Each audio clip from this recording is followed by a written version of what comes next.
Non.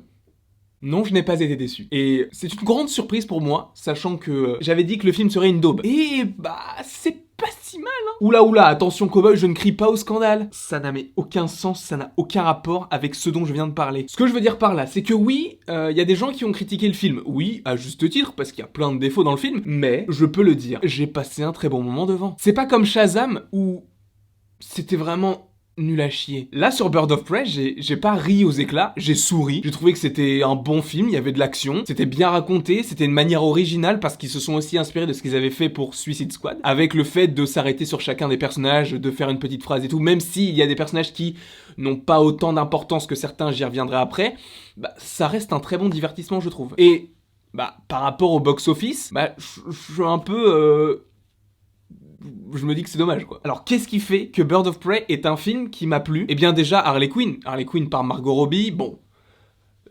qui d'autre pour la jouer? Enfin, je trouve qu'elle répond au code de ce qu'est Harley Quinn dans les comics. Je trouve qu'il y a des liens de corrélation qui font que ce personnage d'Harley Quinn est très bien exploité dans ce film-là. Après, tous les personnages ne sont pas exploités au même niveau qu'Harley Quinn. Et d'ailleurs, le film Harley Quinn m'a permis de comprendre un truc, mais tellement ridicule, que je me suis dit, ah ouais, je suis vraiment débile en fait. Et je ne sais pas si vous l'aviez remarqué aussi, mais Harley Quinn, c'est pour Harlequin. J'avais jamais remarqué en fait. Et là, tout s'imbrique bien dans ma tête. C'est vrai que je n'avais absolument pas compris en fait cette référence et je pensais juste qu'elle s'appelait Harley et que son nom de famille c'était Quinzel. C'est tout. En tout cas, par rapport aux personnages, il y a des personnages qui, selon moi, ne servent pas à grand chose. Comme Huntress. C'est un peu le personnage antipathique, un peu marrant sans le vouloir. T'as vraiment l'impression qu'ils l'ont rajouté pour te dire, bon bah, on te rajoute un personnage féminin. Comme ça, bah, ça te fait une équipe. Alors que, bah...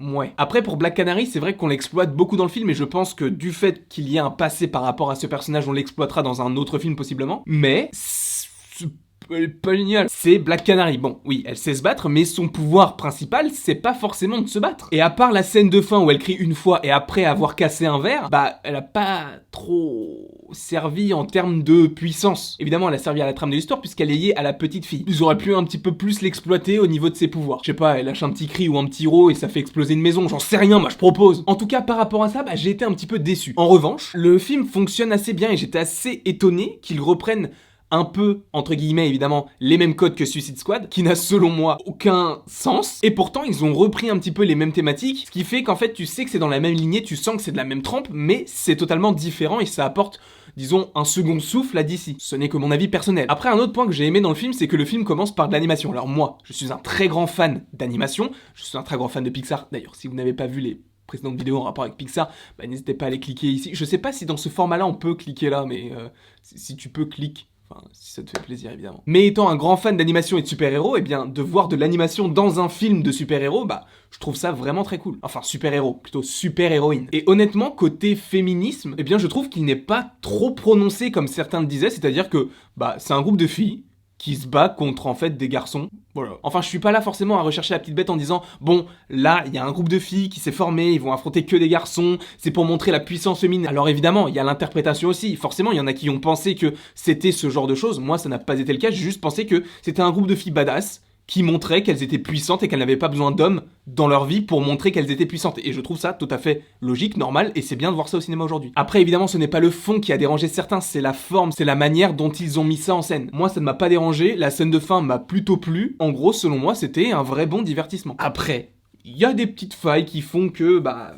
c'est pas forcément logique, ça s'inscrit pas vraiment dans une réalité propre. Dans le sens où est la justice? Quand tu vois que Batman contre Superman se base sur, bah, en gros, un procès avec Superman qui sauve les gens et qui se retrouve accusé d'être un alien qui veut tout détruire. Alors qu'Harley Quinn, elle fait plein de choses et elle n'est inquiétée de rien. C'est comme la petite fille, à un moment elle jette une grenade de la voiture, la voiture elle explose, du coup la meuf à l'intérieur de la voiture meurt, du coup elle a tué quelqu'un, elle n'est inquiétée de rien. Par rapport à ça, je trouve que dans la continuité de l'univers partagé, c'est pas forcément cohérent. Après, je sais qu'ils veulent se dédouaner un petit peu de ce qu'ils ont fait précédemment, ce qui fait qu'aujourd'hui, on a des films comme Aquaman, Shazam ou Wonder Woman qui sont des films un petit peu plus, bah, familiaux. Et je trouve que c'est une stratégie assez intéressante, même si je regrette l'époque de Zack Snyder, même si j'ai pas forcément aimé la deuxième partie de Man of Steel, mais j'ai beaucoup aimé Batman contre Superman. Et après Justice League, non, parlons pas, s'il vous plaît. Après, un autre élément qui a été, selon moi, mal exploité dans le film, c'est le personnage d'Ewan McGregor en tant que Black Mask. Parce que, selon moi, ça n'a aucun sens. Honnêtement, j'étais vraiment plongé dans le film, je n'ai pas compris pourquoi il voulait tuer Harley Quinn. Nous n'étions que 4 dans la salle, et je n'avais pas d'éléments extérieurs qui pouvaient me faire sortir du film. Et j'étais concentré à 100%, et je n'ai rien compris. Au début, il lui fait la bise, ils se connaissent, etc. Et du jour au lendemain, parce qu'elle fait exploser un truc, il veut la tuer. J'ai pas trop compris. Je sais qu'il y a un lien avec le Joker, etc.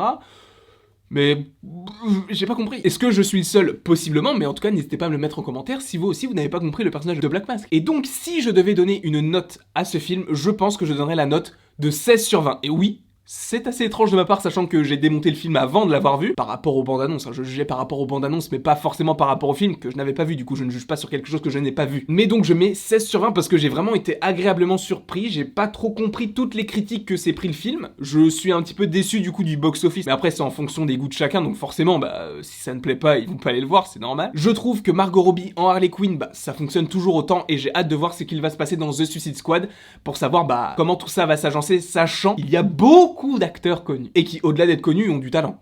Évidemment. N'hésitez pas à me dire en commentaire ce que vous avez pensé du coup du film et également de la vidéo. Si vous avez aimé, n'hésitez pas à me le mettre ou n'hésitez pas à mettre le petit pouce ou le petit cœur, je sais pas ce que c'est. N'hésitez pas non plus à partager et à vous abonner, ça me ferait évidemment très plaisir. Et il ne me reste plus qu'à vous dire à la prochaine pour la prochaine.